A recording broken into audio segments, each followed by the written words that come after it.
Buenas, mi nombre es Edison Audín Jiménez Rodríguez, estudiante de la Maestría en Ciencias Naturales y Matemáticas de la Universidad Pontificia Bolivariana. Soy docente en el municipio de San Jerónimo, Antioquia, en la institución educativa rural agrícola.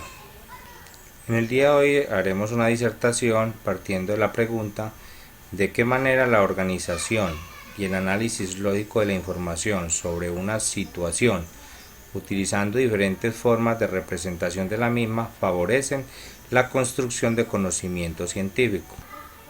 Partimos entonces del principio de que el ser humano aprende a través de todos los sentidos, no solamente de uno ni del otro, sino que en su conjunto intervienen para que se construya adecuadamente el conocimiento.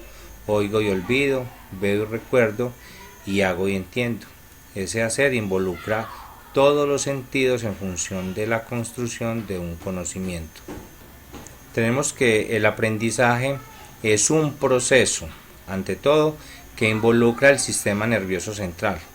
Cuando hablamos de este sistema nervioso central, tenemos que tener en cuenta que personas que presentan problemas a nivel de este sistema pueden presentar dificultades para el aprendizaje. Sin embargo, hemos visto casos en los que son superadas esas limitaciones y adquieren otras habilidades diferentes para aprender.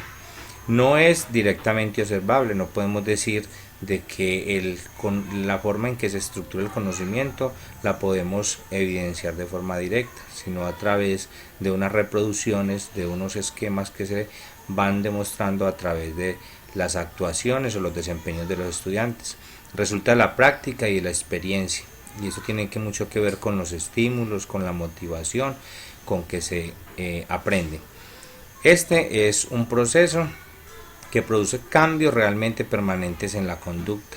Uno observa cuando una persona ha adquirido determinados desempeños porque en su forma de comportarse, en su forma de actuar, demuestra que ha adquirido unas competencias. Y esto que del ser humano se da en tres fases: una visión general, una relación y completación, y una práctica y variantes. La visión general tiene que ver con la parte de observación. Las personas observamos, luego relacionamos y complementamos, aprendemos, fijamos y acomodamos y ponemos en práctica. Ahí es donde demostramos que lo que acabamos de aprender realmente se acomodó y fue útil para nosotros. Entonces el aprendizaje es un hecho interactivo, intra e intersujeto. Intra significa internamente e inter significa entre sujetos, donde la conversación es la herramienta de apropiación y desarrollo del conocimiento. La conversación, entendida como ese acto de interacción que tiene un propósito concreto, el cual sirve para intercambiar ideas, experiencias o puntos de vista de manera formal o espontánea, y se caracteriza por el libre manejo de temas que se desarrollan entre dos o más interlocutores. Al hablar de aprendizaje, debemos de hablar del aprendizaje significativo. Vemos en esta presentación cómo nos hablan que utilizando algunas herramientas como hojas de cálculo, el internet, los mapas conceptuales, esta es una forma adecuada o una herramienta que podemos utilizar para promover un aprendizaje significativo.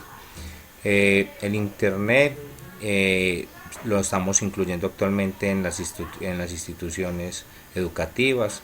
Promueve la tecnología, la comunicación, experiencias pedagógicas. La tecnología genera ambientes creativos. Las experiencias pedagógicas facilitan la elaboración de proyectos, estrategias y fortalece el conocimiento en las disciplinas del saber. La elaboración de mapas conceptuales contribuyen que los estudiantes y docentes ayuden a orientar, conducir, guiar su propósito de aprendizaje. A través de los mapas también se logra emplear métodos y concepciones de aprendizaje. Mares Guevara, Rueda, Rivas y Rocha, 2004, citado por Interacción y Speak 2013, expresa que el estudio de las intervenciones, intercambios y otros aspectos de la organización de la clase contribuyen o aportan una base fundamental para comprender los procesos cognitivos y de aprendizaje en sus distintos niveles de complejidad. Entonces hablamos del aprendizaje, pero vamos al escenario, que el escenario del aprendizaje casi siempre es en la escuela. Sin embargo, pues se da aprendizaje en la casa, aprendizaje a nivel social, pero es en la escuela donde se desarrolla el mayor proceso de aprendizaje. Bueno, en esta diapositiva vamos a mirar cómo el entendimiento de la naturaleza de la ciencia ilumina la construcción y reconstrucción de las ideas y facilita un entendimiento de cómo los alumnos también construyen significados desde sus experiencias. Ahí es donde volvemos a la primera parte, donde dice que haciendo es que se construye conocimiento, donde el muchacho realmente interioriza lo que está haciendo y reestructura todas sus estructuras mentales. En el escenario educativo en las escuelas vemos que existen infinidad de conocimientos, infinidad de temas que el muchacho aprende a representarlos. ¿Cómo se representan? De acuerdo a la información, existen múltiples formas que el muchacho asimila e interpreta la información. Algunos utilizarán diagramas, utilizarán diagramas circulares, diagramas de barra, pirámides, unas representaciones en tablas, en círculos, con corchetes, con llaves. Pueden también combinar letras, dibujos, signos y así sucesivamente, de acuerdo a la información que ellos quieran representar. Una de las herramientas más utilizadas son los mapas conceptuales, que es una estrategia de aprendizaje, aplica la teoría del aprendizaje significativo, trabaja la inclusión, diferenciación progresiva y reconciliación integradora mediante la jerarquización y conexiones cruzadas. También decimos que favorece la memorización mediante el impacto visual, la estructuración y la simplificación. Bueno, en esta parte quiero presentarles cómo a veces en las escuelas presentamos la información y cómo el muchacho, llevado a la realidad, puede representarla de una manera diferente, cómo se reestructuran esos mapas conceptuales que él elabora. Por ejemplo, nosotros le presentamos al muchacho en teoría que todas las plantas tienen 5 partes: flor, fruto, hoja y raíz. Él inicialmente, de acuerdo a esa teoría que nosotros le damos, elabora un mapa conceptual como el que nosotros representamos acá en esta diapositiva.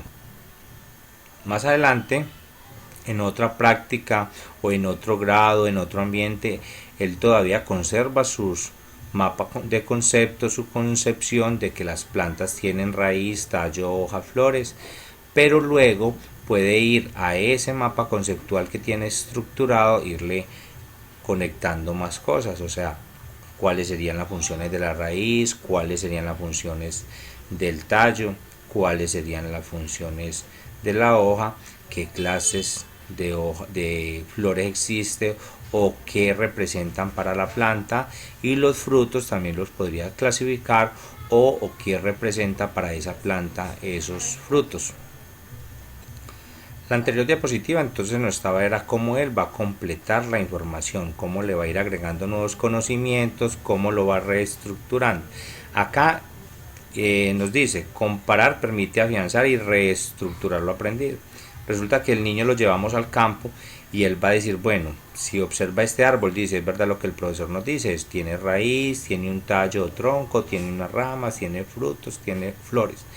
Pero empieza un proceso de comparación, que eso es lo interesante de las experiencias a campo, de la salida, de que el muchacho se permite explorar, experimentar y construir. Él va a decir, bueno, si el profesor me enseñó a mí que tenían estas 5 partes, esta porque le falta una y esta porque le faltan 2 o 3, entonces empieza a mirar, a comparar y a reestructurar toda esa teoría que a nivel de aula de clase se le dio. Lo va a hacer desde la experiencia y realmente va a reestructurar todos esos mapas conceptuales y va a aprender cosas nuevas, como la que vamos a ver enseguida. Entonces, de ese proceso investigativo, de ese proceso de experiencia en campo, Entonces va a reestructurar lo que aprendí inicialmente y va a completar la información. Entonces vemos que él va a decir las partes de la planta son raíz, tallo, hojas.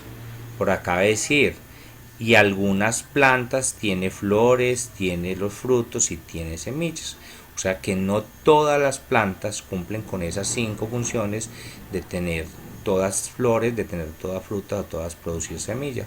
Pueden todas tener raíz, tener tallo y tener hojas. Entonces a partir de esa experiencia, él comparó con lo que el profesor le enseñó en la clase y él se fue al campo y comparó y dice, algunas tienen esto, algunas no tienen esto y otras sí tienen aquello otro.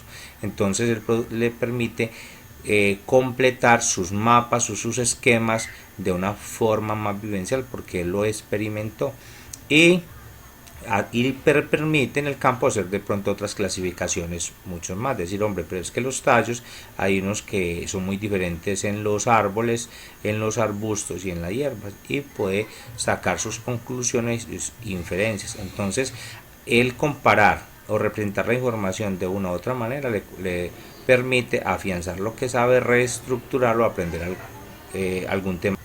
Entonces vemos como el aprendizaje de representaciones más elemental, del cual dependen los demás tipos de aprendizaje, consiste en la articulación de significados a determinados símbolos.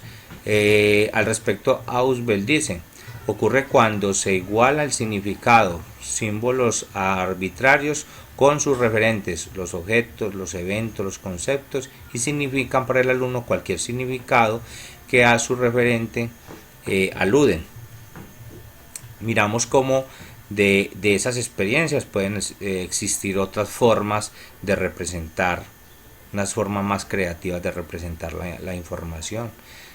Como acá un estudiante alguna vez me presentó esto cuando hicimos el trabajo de campo, salimos y me dice, toda la información lo que tiene que ver con hoja, flor y fruto me la formó en la parte de arriba, como la información sobre el tallo me la puso acá, y como en la parte de abajo donde están las raíces me colocó toda la información, y tiene mucho significado entre la forma y lo que significa todo el texto. Son formas de representar, son formas creativas y que hay que darles validez. Concluyendo, entonces debemos de dar las siguientes consideraciones. El conocimiento científico tiene un carácter tentativo. El conocimiento científico se fundamenta considerablemente, pero no totalmente, sobre la observación, la evidencia experimental, los argumentos racionales y en el escepticismo. No existe una sola forma de hacer ciencia, no existe un método científico universal. La ciencia es un intento de explicar un fenómeno natural. El nuevo conocimiento tiene que ser reportado clara y abiertamente, y todos los científicos son creativos. Como conclusión, entonces, tenemos que comparar los métodos de representación de información y utilizar el más adecuado, presentar información resumida y comprensible, jerarquizar las temáticas a exponer, comprende que existen multiplicidad de formas de expresar algo utilizando estrategias diferentes, comparar, que es la pregunta eje de esta disertación, nos permite inferir información a partir de representaciones presentadas, utilizar las formas más sencillas para reproducir y almacenar la información, y nos permite utilizar la utilización de la técnica adecuada dependiendo del tema a exponer. Bueno, entonces finalizando, tenemos la bibliografía. Utilicé el documento sobre interacción didáctica y procesos cognitivos, una aproximación desde la práctica, el discurso del docente, y utilicé también otro documento, cómo se articulan las concepciones epistemológicas y de aprendizaje con la práctica docente en el aula. Espero pues les guste, un esfuerzo grande por hacer una buena presentación. Muchas gracias.